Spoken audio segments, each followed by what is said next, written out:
de colocar sal na água. Eu já vi o pessoal fazendo isso lá na escola. Tá bom, então vamos fazer essa experiência aqui mesmo, tá? Oh, legal. Vamos lá. Ô, Jaime, tira esse sistema pra mim, por favor. Só deixe os modelos das moléculas aí, tá? Ok. O que mais que eu vou precisar? Ah, pegue o saleiro também. Tá aqui. Bom.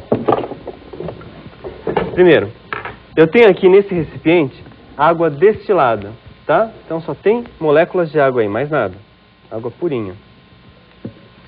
Vou colocar nesse recipiente.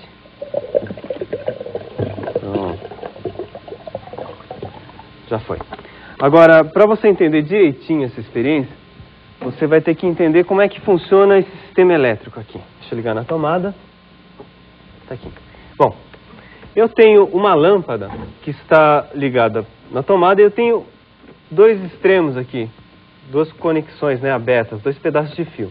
Bom, o que acontece? Quando eu fechar esse sistema, a lâmpada vai acender. Ou seja, eu estou colocando um pedaço de metal, um pedaço da colher, e com isso vai passar corrente elétrica, tá?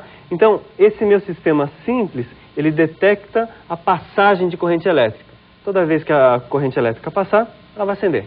Tudo bem? Bom, então, está aqui a água pura, tá? Eu vou ver se essa água pura conduz eletricidade.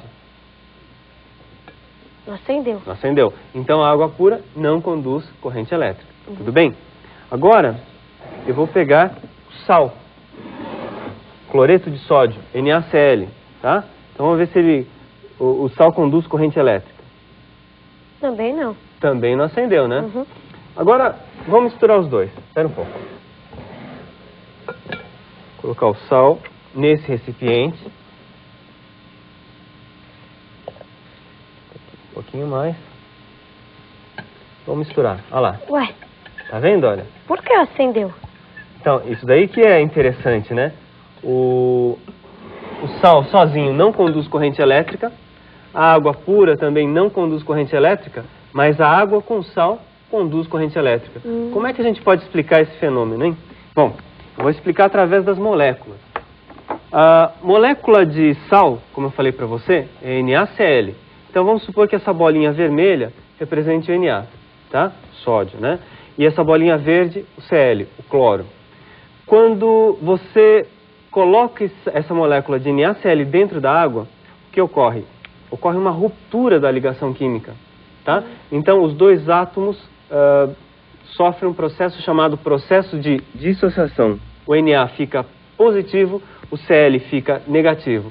Então eu vou ter cargas livres que se movimentam na água. E com isso vai ter a passagem de corrente elétrica. Tá? Então é isso aí. A água pura, ela não conduz corrente elétrica, mas se você colocar sal, ela vai passar a conduzir. A gente tá falando tanto sobre água e agora sobre sal que eu até fiquei com sede. Ué, pega um pouco de água pra você.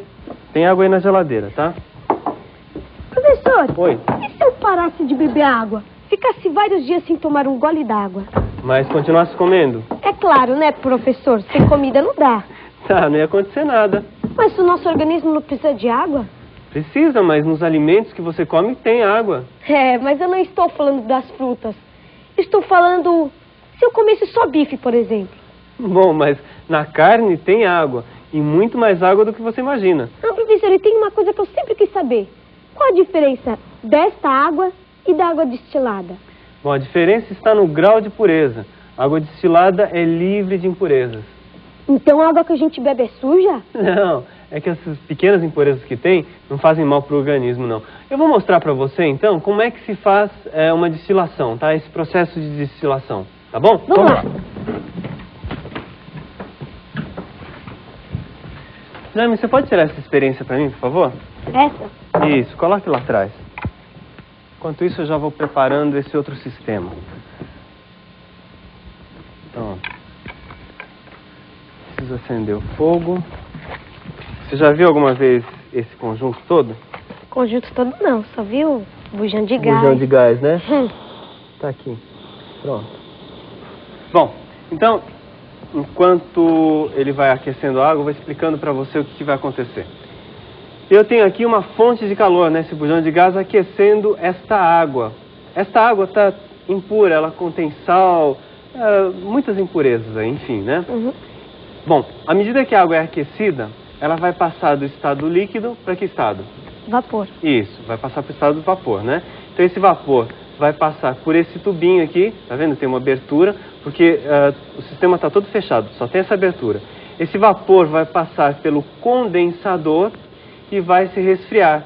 Quando você resfria o vapor, ele passa desse estado vapor para que estado? Líquido. Líquido, muito bem.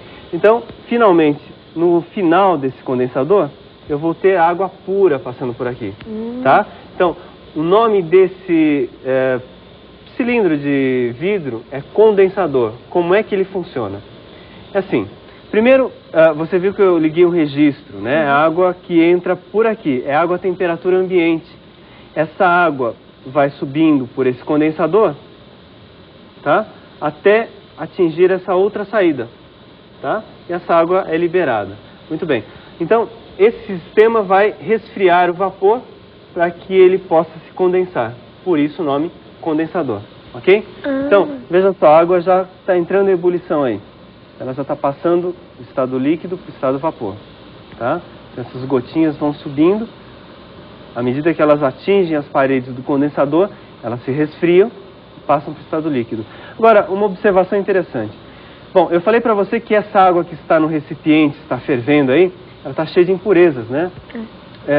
Quando a água ferve, essas impurezas se mantêm aí, elas não saem. As únicas moléculas que saem, que efetivamente passam do estado líquido para vapor, são as moléculas de água, tá? Então, por isso que a água que vai começar a cair, olha, já começou a pingar aqui desse lado. Essa água que está pingando desse lado é água pura, é água destilada, tá bom? Então, este é o processo de destilação. Ah, eu já vi alguma coisa sobre isso, aquelas máquinas a vapor. Isso.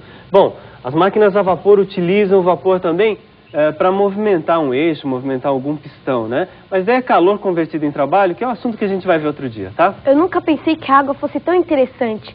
Então vamos falar mais um pouco sobre a água? Tá. Peraí, deixa eu ver uma outra propriedade. Você sabia que ao resfriar a água, ela se dilata? Por exemplo, você já deve ter percebido o estrago que uma geada causa nas plantas. O estrago da geada em uma planta.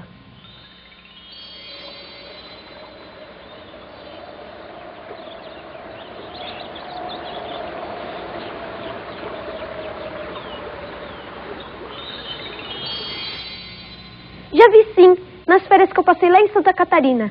Era inverno e tava um frio. Então você deve ter percebido que as plantas sofrem muito com frio, né?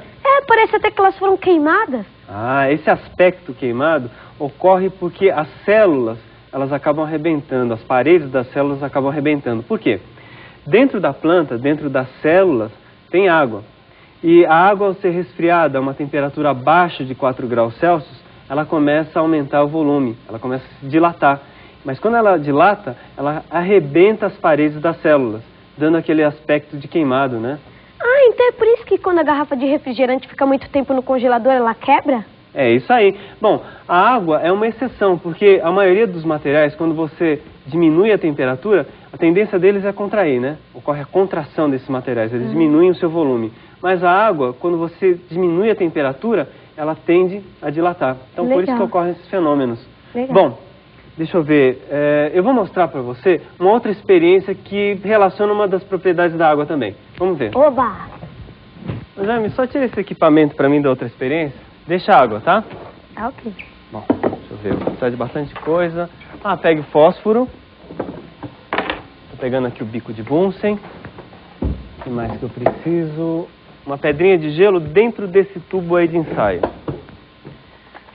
Bom, isso, pode colocar aí dentro do tubo. Muito bem. Vou acender o bico de Bunsen.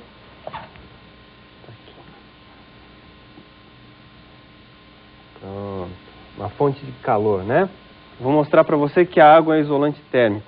Agora coloque essa água dentro do tubo. Até a boca. Até a boca.